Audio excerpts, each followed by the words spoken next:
Fala família, mais um dia, mais um vídeo. Para você que não faz parte dessa família ainda, se inscreva, deixe o seu gostei, compartilhe com seus amigos e assiste até o final, porque hoje eu vou estar contando muita coisa com detalhes de como foi a minha preparação para vir para os Estados Unidos.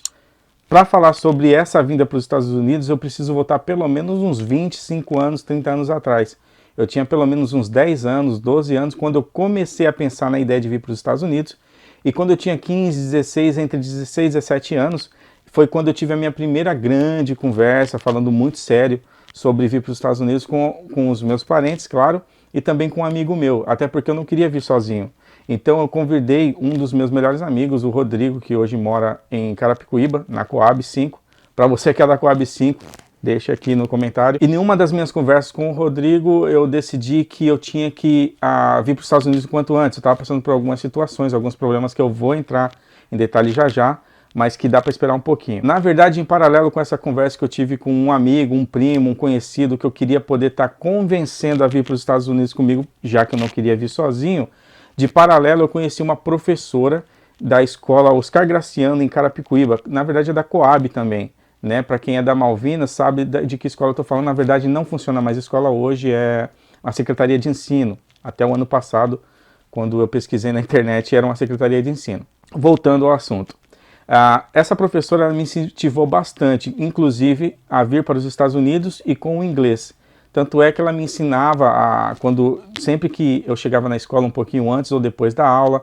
Eu lembro também que ela me deu alguns livros, caindo aos pedaços assim, mas que serviu demais para o meu aprendizado. Foi ali que eu aprendi a gostar do inglês, foi ali que eu descobri que eu realmente gostava de aprender idiomas e comecei com o inglês para poder estar vindo para os Estados Unidos. Entre falar de vir para os Estados Unidos, colocar o plano em prática e fazer acontecer, isso demorou pelo menos uns 5 a 7 anos. Eu lembro que eu já estava com 17 para 18 anos quando eu decidi tirar o meu passaporte.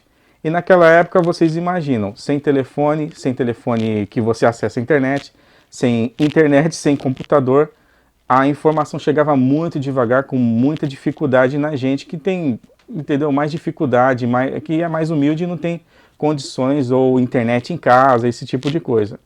Eu lembro que eu tive que ir na casa de um conhecido, né, o Rogério, que também hoje, acho que ainda mora em Barueri, no Jardim Belval, e ele meio que me ajudou, me assessorou, me deu todo o trâmite, o que eu devia fazer, qual o primeiro corre, até porque eu pensava que eu nem sabia que tinha visto, que tinha que tirar um visto para ter a permissão para poder entrar nos Estados Unidos.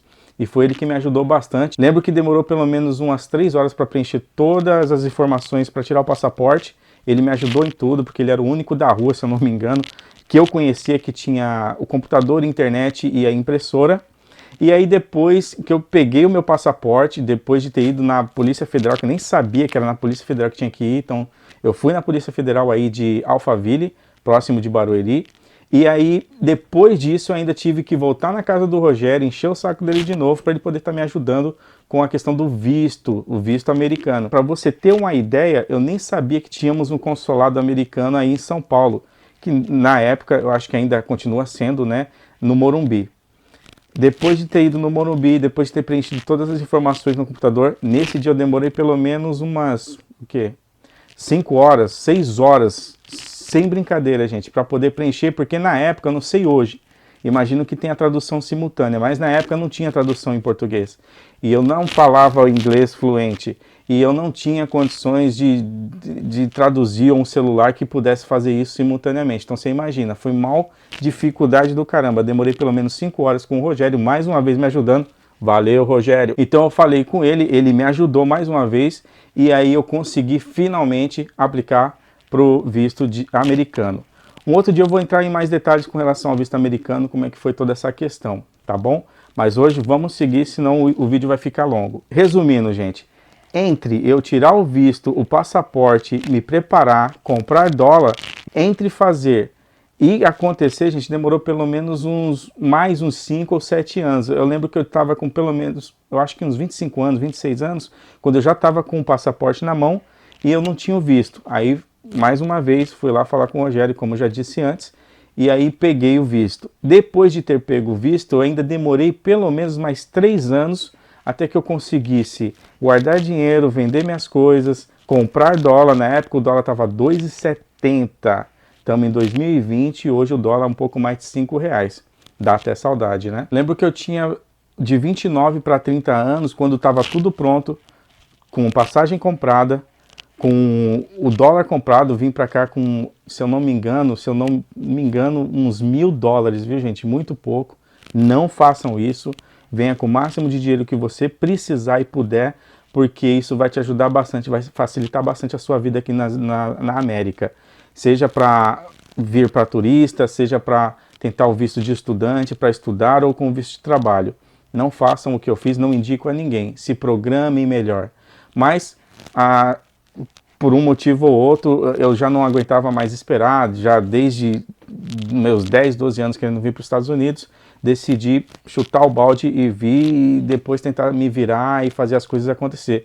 Tanto é que deu certo, tanto é que eu estou aqui até hoje, já há um pouquinho mais de 7 anos. Claro, gente, que eu não posso deixar de agradecer do fundo do meu coração uma pessoa muito especial. Na verdade, teve várias pessoas que foram especiais e fizeram acontecer essa minha vida para os Estados Unidos. Não posso deixar de agradecer a minha prima Dayana, o marido dela, o Marcelo, valeu Marcelo, que me ajudaram com um cartão de crédito, porque eu estava trabalhando numa empresa, que era a Café Pelé, a última empresa que eu trabalhei, e aí que eu tive que, claro, pagar algumas dívidas, quitar algumas dívidas que eu tinha com o cartão. Eu não queria deixar nada para trás, queria deixar tudo resolvido, tudo limpo no meu nome aí no Brasil. Então acabou que eu gastei mais do que devia para poder quitar as minhas dívidas. Na hora de comprar minha passagem eu já não tinha mais dinheiro. E como eu não tinha pego a rescisão ainda, eu pedi para que esses meus primos, a Dayana e o Marcelo, me prestassem o cartão de crédito deles, comprassem a passagem e quando eu chegasse aqui eu mandaria para eles de volta. Ainda bem que deu tudo certo, eles me emprestaram, sou muito grato a eles. Tem uma outra pessoa também que me ajudou bastante, que foi o meu tio. Mesmo que sem querer, ele me apresentou uma pessoa que conhecia alguém que morava aqui nos Estados Unidos. Essa pessoa é a Sueli Someira. Ela foi um anjo na minha vida, viu, gente? Porque ela me acolheu como filho, como parte da família. A gente ficou muito amigo aí no Brasil. Ela me ajudou demais. Sou muito, muito grato a ela. Porque através dela é que eu consegui um lugar para ficar aqui nos Estados Unidos. Ela, por telefone, falou com o marido dela, que já estava aqui há uns 10, 15 anos, e ele me recebeu, me atendeu da melhor forma possível. Lembro que o filho dele e o filho dela, o Eduardo, foi me buscar no terminal. Só para vocês terem uma ideia, gente, eu saí de São Paulo, Barueri, o aeroporto internacional, e eu lembro que, na verdade, tiveram duas tentativas. Na primeira eu falhei, eu perdi o voo, cheguei super atrasado, e aí eu tive que voltar para casa. Depois de 3 ou 4 dias eu consegui remarcar o voo e aí vim para os Estados Unidos. Era para mim chegar aqui no dia 27 ou 28 de abril, logo depois do meu aniversário, que era 26. Mas por conta dessa mancada que eu dei, eu tive que remarcar e aí acabou que eu saí daí do Brasil, acho que era dia 29. Eu lembro que eu cheguei aqui, era Labor Day, era dia 1º de maio, né? Que eu acho que é o dia que a gente comemora o Dia do Trabalhador aí no Brasil. Na verdade, cheguei lá em Nova York. De Nova York, eu tive que ir para Boston. De Boston, eu tive que pegar um outro ônibus para Hyannis, uma cidadezinha pequenininha, mas muito maravilhosa, muito bonita, uma das cidades mais bonitas que já conheci aqui nos Estados Unidos. E para alguns, tem alguns que conhecem como Hyannis, tem alguns que conhecem como Cape Cod. Então pesquisem na internet que vocês vão gostar. Chegando aqui, fiquei por volta de 3, 4 meses na casa do marido da Sueli e, nossa, me ajudou em muita coisa, me mostrou a cidade, me apresentou para pessoas, me orientou o que eu devia fazer, como mudar de visto, já que eu queria pegar o visto de estudante, aonde que tinha escola, nesse caso em Boston, né, que era o mais próximo da cidadezinha de Hyannis. Em resumo, a minha vida para cá não foi tão fácil assim, tive que batalhar bastante, insistir bastante em algumas coisas para que pudesse dar certo. A minha primeira cidade, como disse antes, foi em Hyannis, em Massachusetts. De repente eu posso colocar aqui no mapa para vocês verem onde é, até para que você possa entender que de Massachusetts para Califórnia já é uma outra caminhada, vai ter que ficar realmente para um outro vídeo. Bom, é isso, gente. Já matei a curiosidade de muitos aí que queriam saber o porquê que eu vim para os Estados Unidos, para onde eu vim, qual foi todos os meus preparativos. Se faltou alguma coisa nessa trajetória, escreve aqui nos comentários. Eu vou estar fazendo um próximo vídeo, de repente uma parte 2. respondendo algumas perguntas que não foram respondidas nesse vídeo. E para o próximo vídeo eu vou explicar também o porquê, mesmo sendo tão maravilhosa a Hyannis, em Massachusetts, eu acabei mudando para a Flórida, onde morei por 3 meses. Até o próximo vídeo. Tchau!